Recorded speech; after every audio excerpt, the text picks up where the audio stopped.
Binge Audio présente. Salut, c'est Thomas Rozek. Après un printemps coincé chez eux, le nez collé à la fenêtre, rêvant à de grands espaces et à un peu de verdure, c'est peu dire que les urbains n'ont pas vécu la meilleure des années. Ils seraient de plus en plus nombreux, si on en croit les reportages qui s'enchaînent depuis la sortie du confinement, à rêver de quitter les grandes villes qui seraient devenues invivables. C'est ce qui explique sans doute qu'on retrouve de plus en plus souvent dans le discours des maires des métropoles l'idée de redonner à leurs espaces un visage plus humain. C'est notamment un des grands projets de la maire de Paris, Anne Hidalgo, qui veut associer les habitants de la capitale à cette refonte de leur paysage. Quoi qu'il en soit, avant de la quitter, la ville, pour peu qu'on en ait les moyens et la possibilité, interrogeons-nous un instant. Est-ce qu'au fil du temps, au lieu d'être des habitants, des acteurs de notre environnement, nous ne serions pas plutôt devenus des usagers, voire carrément des clients? Est-ce que les villes ont cessé de nous appartenir? Et pire, est-ce que par certains aspects, elles ne deviendraient pas carrément hostiles? Et si c'est le cas, comment reprendre la main sur nos espaces de vie? C'était le sujet d'un de nos épisodes parus au début de cette année 2020 que je vous propose de réécouter tout de suite. Bienvenue dans Programme B.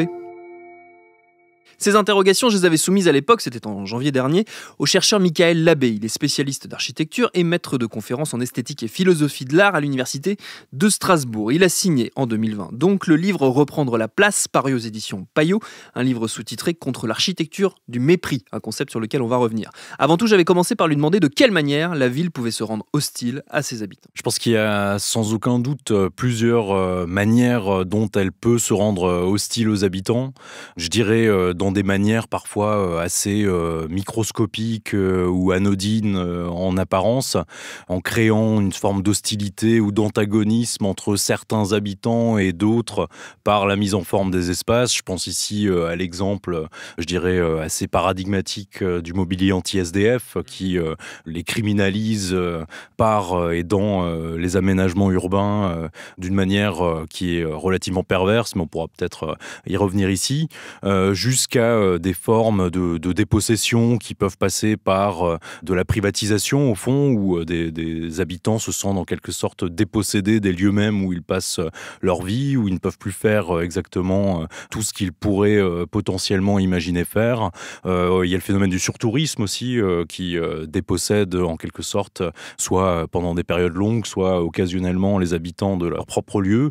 Et voilà, tous ces signaux qui sont des signaux, je dirais, de mépris à l'égard des habitants, qui sont pourtant ceux qui font la ville par leurs usages, leur corps, leur présence, leurs rencontres, qui sont signifiés, on va dire, par les pouvoirs publics, les aménageurs, les promoteurs ou différents types d'acteurs, dès lors que face à cette question absolument essentielle, pour qui est faite la ville, qui a droit à la ville, eh bien, la part des habitants occupe aujourd'hui une portion de plus en plus congrue, quoi. Il y a des degrés dans ce mépris et dans cette hostilité que peuvent ressentir les habitants, ceux qui vivent dans la ville. Et vous l'avez mentionné, l'un des degrés les plus extrêmes, c'est celui qui touche les SDF, avec ce mobilier urbain anti-SDF. Est-ce qu'on peut s'arrêter un instant sur cet exemple qui est important, qui tient une place importante dans votre livre? C'est quoi, en résumé, ce mobilier urbain? Oui, bien sûr, anti-SDF? c'est l'exemple, si vous voulez dire, paradigmatique, ou l'exemple qui a été la racine de ce modèle que je développe, qui est celui de l'architecture du mépris. Donc le mobilier anti-SDF, ce sont des bancs, ce sont des assises que l'on peut voir dans le métro, aux arrêts de bus, la substitution des hauts bancs traditionnels que l'on connaît, de mobilier qu'on appelle assis debout, d'appui sciatique. Ce sont aussi tout un tas de stratégies comme la mise en place de pics anti-pigeons, de répulsifs, de sons que l'on diffuse, etc., qui à chaque fois vont cibler très précisément, d'une manière quasi invisible pour les autres usagers, un certain type de catégorie, très souvent évidemment les SDF, aussi les jeunes, les skateurs, les graffeurs, etc.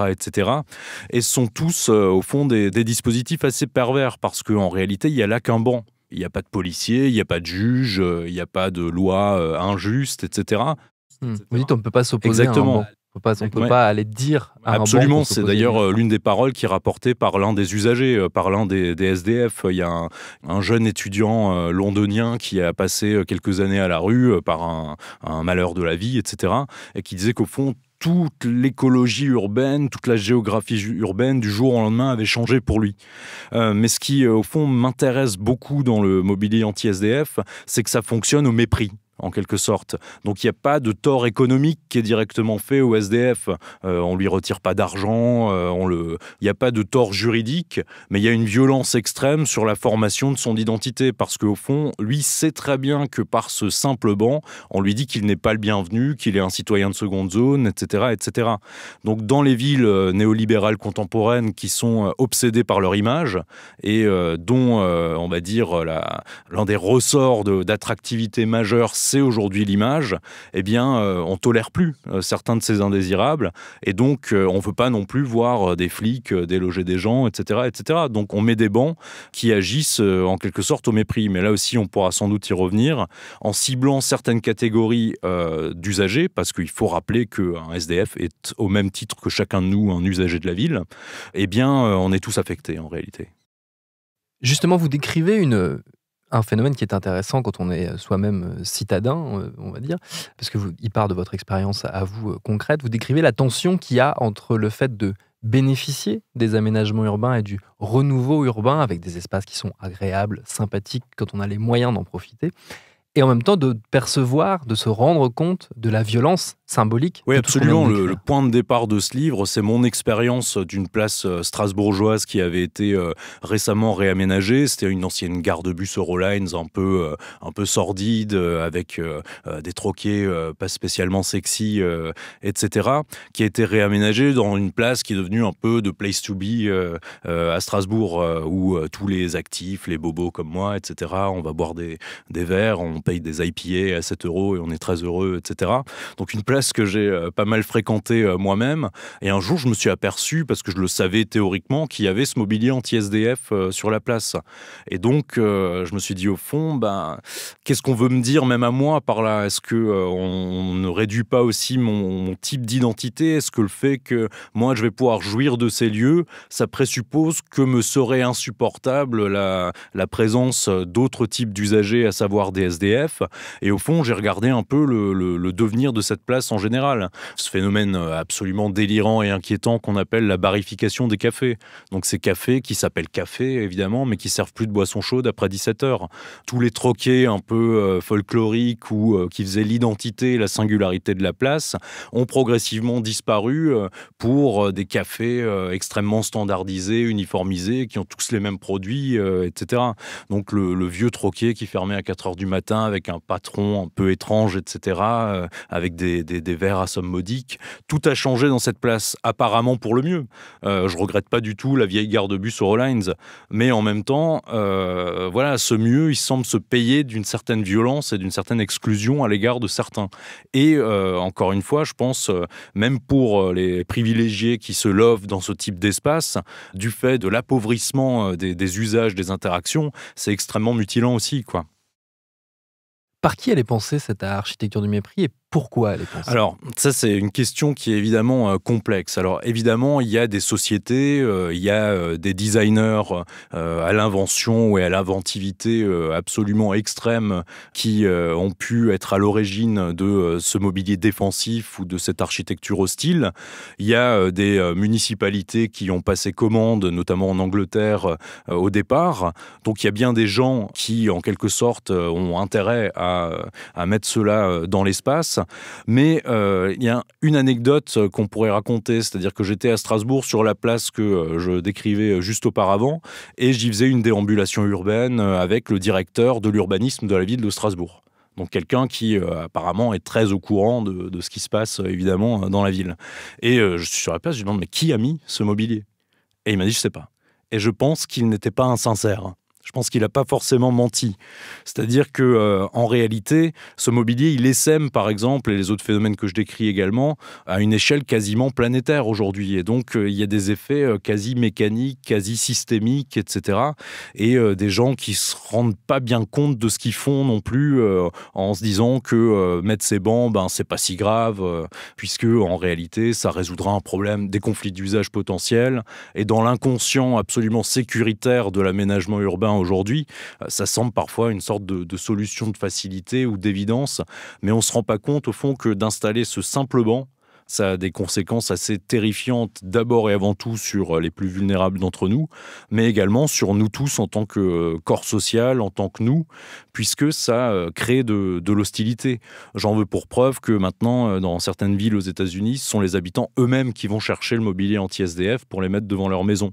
Mais s'ils le font, je ne veux pas forcément les incriminer ici, c'est aussi parce que ça a été légitimé par l'usage public de la chose. Donc évidemment qu'il y a des concepteurs, des créateurs au départ, mais c'est devenu une sorte de logique un peu systémique aussi, je dirais. Ce qui fait qu'il y a d'autant plus de difficultés à avoir une prise. C'est-à-dire que si moi je milite par exemple pour qu'on l'interdise dans ma ville, pour qu'il n'y en ait plus, quoi, parce que c'est inacceptable, c'est scandaleux, mais c'est très dur de voir par quel biais juridique, qui contacter, etc. C'est ce système anonyme qui fait que personne n'a vraiment la décision, qu'on se renvoie la balle de bureau en bureau, et c'est un peu ça aussi la fabrique de la ville aujourd'hui, quoi, une fabrique de l'irresponsabilité en quelque sorte.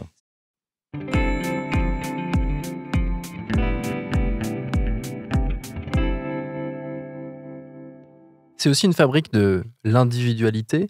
Vous décrivez un phénomène qui est amplement étudié depuis de nombreuses années, et notamment depuis la crise des Gilets jaunes l'année dernière, où on en a beaucoup parlé, et nous-mêmes dans ce podcast on en a pas mal parlé, c'est la disparition et donc le besoin de recréer des espaces collectifs. Et la ville, telle que vous la décrivez, elle en est cruellement dépourvue. Ça c'est vraiment aussi un des points de départ que je dois aux mouvements sociaux les plus récents, à savoir le mouvement des places, les ZAD, les Gilets jaunes, etc.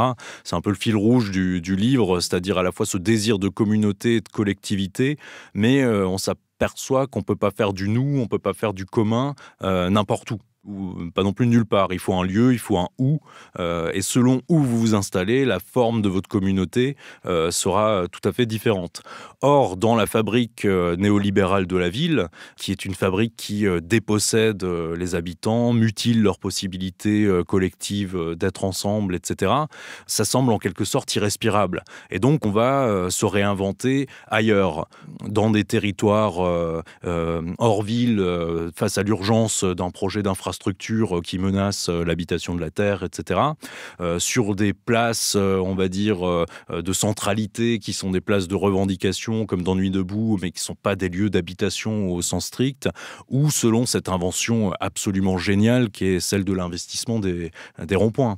Et donc, oui, on a un désir d'une autre manière d'être ensemble qui, semble-t-il, ne peut plus se faire en ville parce qu'on ne pèse rien sur la fabrique de la ville aujourd'hui. Et donc, on va très souvent, je dirais, voir ailleurs. Et la ville a extrêmement mauvaise presse aujourd'hui. Je dirais, qui investit encore des sortes d'espoir dans un renouveau de la ville, dans un idéal urbain? Quasiment personne. La pensée la plus...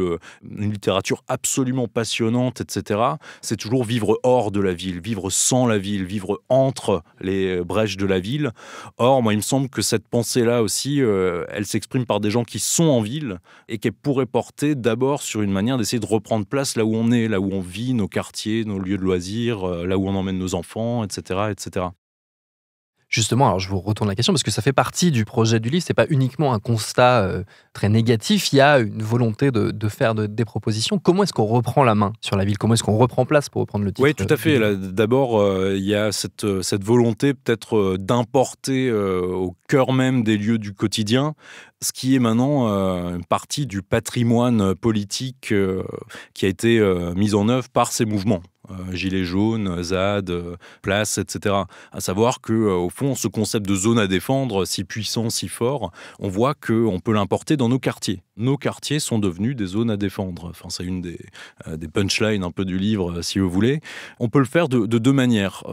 La manière, je dirais, la plus évidente ou la plus visible, c'est ce que j'appellerais un droit à la ville. Donc, puisque ce concept aussi est important pour moi, un droit à la ville qu'on pourrait appeler négatif ou défensif. Face à des attaques sur des quartiers, face à des projets dont nous ne voulons pas, on peut tout faire pour mettre en œuvre un échec du projet. Et ça a pu marcher dans dans l'actualité la plus récente, Europa City, réaménagement de la gare du Nord, et sans doute dans plein d'autres endroits. Et où on peut jouer sur des leviers extrêmement simples, à savoir que dès lors que les aménageurs, que le pouvoir est obsédé par son image, on attaque sur l'image. Ah, vous voulez vraiment donner l'image d'une France qui va sacrifier des terres agricoles à l'heure de la crise climatique, etc., etc. Donc on peut attaquer image contre image, dans les termes de l'ennemi, un peu, en quelque sorte. Après, évidemment, il ne faut pas en rester là, mais c'est là que ça devient plus complexe, puisque au fond, le monde urbain, il est très, très étouffant, en quelque sorte. Et il faudrait inventer des formes de droit à la ville positifs, au fond. Et là, on a tout un tas d'initiatives, au fond, de jardins partagés, jusque dans l'investissement de friches. Je pense à la merveilleuse initiative à Dijon du quartier libre des Lentillères, qui est une sorte de ZAD dans la ville. Et ça peut aller de choses extrêmement simples et microscopiques jusqu'à peut-être des investissements plus denses et plus grands. Mais évidemment, avec cette grande difficulté qu'on risque toujours l'instrumentalisation, qu'on risque la reprise par les municipalités qui n'accordent que de manière temporaire, au fond, aux usagers l'usufruit ou l'usage d'un lieu, etc., etc. Donc, il y a un équilibre, une sorte de balance entre qui fait la ville, etc. Et il faut vraiment, je dirais, lutter au quotidien pour que la part habitante soit au centre et, en tout cas, soit beaucoup plus rééquilibrée aujourd'hui, quoi. À la fin du livre, on trouve aussi un plaidoyer en faveur de l'architecture, parce que finalement, ce n'est pas une dénonciation de l'architecture, au contraire, ce que vous appelez, vous, de vos voeux, c'est un réinvestissement du rôle social de l'architecture. Oui, absolument. Moi, mes travaux, en général, portent depuis des années sur l'architecture, d'un point de vue philosophique. Donc, c'est sûr que je me suis intéressé à cette médiation ou à cet élément social-là, sachant que le droit à la ville est d'abord et avant tout peut-être porté par les usagers et les habitants eux-mêmes.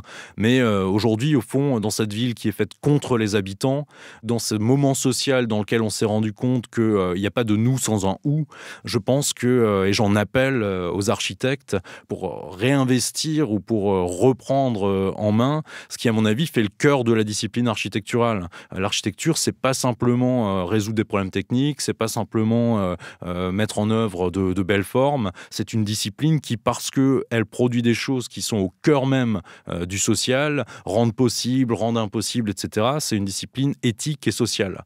Or, il y a une vraie crise du statut social de l'architecte aujourd'hui. Je ne sais pas si dans la liste des professions les plus qui font l'objet de plus grands désamours de la part des Français, les architectes ne sont pas vus souvent comme inutiles ou bien pénibles, etc., etc.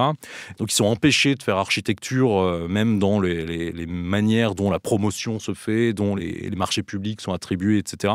C'est très, très mutilant pour eux en tant que travailleurs, et ils se replient sur ces questions techniques ou esthétiques. Or, moi, j'attends de voir à nouveau, et il y a des gens qui le font au quotidien, évidemment, mais des architectes qui assument que leur discipline, elle est politique, elle doit être idéologisée, et elle doit être une architecture non pas défensive, mais offensive, une architecture, comme je le dis, de l'égard, au fond, à l'égard des habitants, et une architecture qui milite pour le droit à la ville, au fond, dans des conditions qui, pour eux, sont extrêmement contraintes et complexes. Mais il me semble que c'est important. Les habitants n'y arriveront pas seuls, et les architectes, sont aussi des citoyens habitants qui peuvent se placer aux côtés de ces luttes, quoi. Et avec le couvre-feu qui vient de démarrer dans plusieurs grandes villes, pas sûr qu'on renoue tout de suite avec la joie des espaces urbains partagés, mais bon, ça reviendra sûrement, ne désespérons pas. Merci à Michael Labbé pour ses réponses. Je le redis, son livre Reprendre la place, il est disponible aux éditions Payot. Programme B, c'est un podcast de Binge Audio préparé par Lauren Bess, réalisé par Adalit El-Madani et Mathieu Thévenon. Abonnez-vous sur votre appli de podcast préféré pour ne manquer aucun de nos épisodes. Facebook, Twitter, Instagram pour nous parler. Et à lundi pour un nouvel épisode.